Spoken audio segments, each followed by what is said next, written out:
Hello friends, God bless you, and today we are going to focus on a very fascinating character from Old Testament, Isaac. You see, whenever we refer to God, we refer like God of Abraham, Isaac and Jacob. But have you ever noticed that God has changed Isaac's father's name from Abram to Abraham? And God also changed one of his sons' name from Jacob to Israel.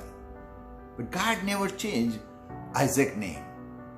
His name remained Isaac throughout his life.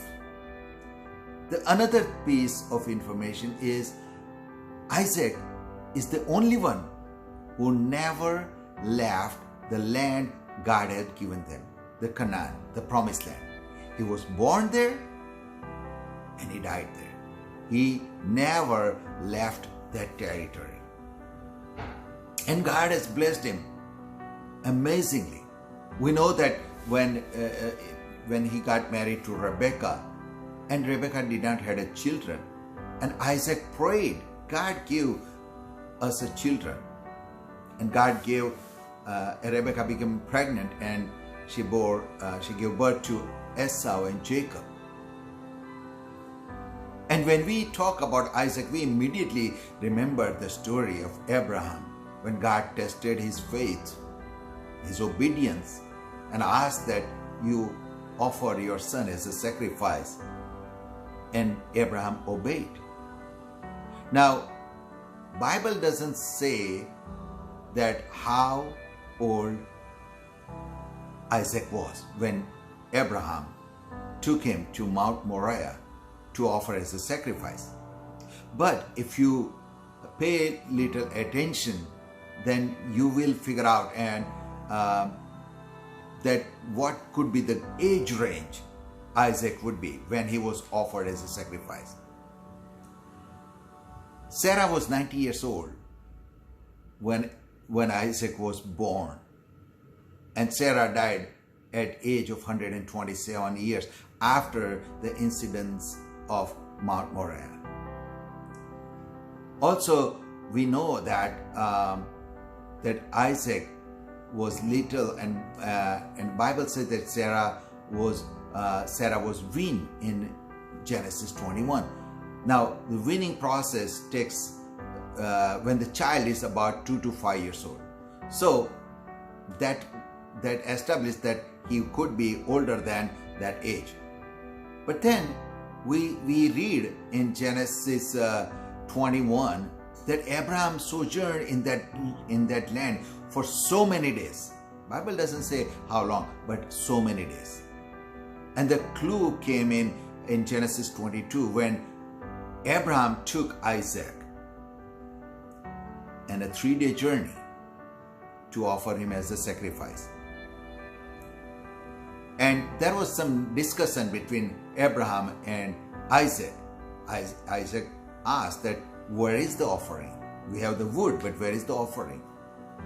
That means Isaac was old enough to understand that for offerings, sacrificial offering, we need a wood to burn the offering, burn the sacrifice.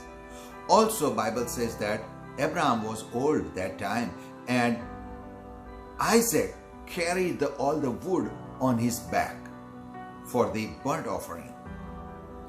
So Isaac must not be a little boy, because there is a lot of wood. And Isaac could be a teenager to carry that much wood and walk 3 days journey. Most of the scholars believe the age range of Isaac when he was offered as a sacrifice was between 20 years to 33 years. So our imagination that Isaac was a little baby when he was offered as a sacrifice, which may not be true. Isaac would be around between 20 years and 30 years old.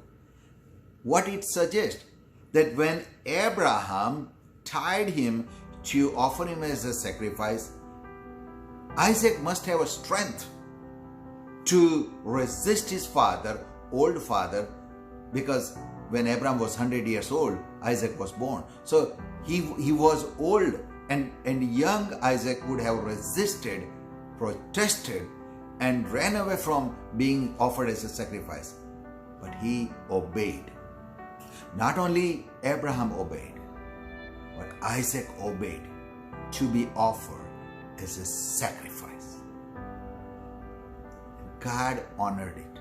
God saw young Isaac's heart that he is willing to offer himself to be tied down to the altar and to be offered as a sacrifice.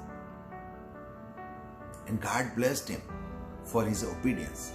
And fast forward, if you go to Genesis 26, then there is a famine. Now in those times, famines are very, very cruel. And because of the famine, Isaac wanted to go back to Egypt. He must have heard from his father that Abraham went one time to Egypt because of the famine. And God told Isaac, do not go to Egypt. And then if you read Genesis 26, God abundantly blessed Isaac in the time of a famine. It is remarkable. He listened to God. God said that don't go. Here is a famine. Yes, it is a famine. But I will provide for you. In the middle of famine, don't go to Egypt. Stay in this land. And he stayed.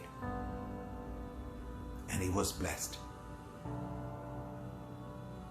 Now, are you passing through a famine in your life? That you know that it is a famine. Your famine might be financial, your famine might be relationships, your famine might be health, whatever the famine is. And you think that I should step out of God's plan and purpose to save myself from this famine. And God says that don't leave, because I have planted you here. I have placed you here. And I'm big enough to provide for you. I'm bigger. God says that I'm bigger than your famine, bigger than your issues, bigger than your problems. And I am able to bless you in the middle of the famine. God has done it in the past. God will do it again for you because He loves you and He cares for you. So when you read about Isaac, think this way. God blessed him. He was obedient and God blessed him because of his obedience in the middle of famine. God will do that again for you. God bless you. Thank you.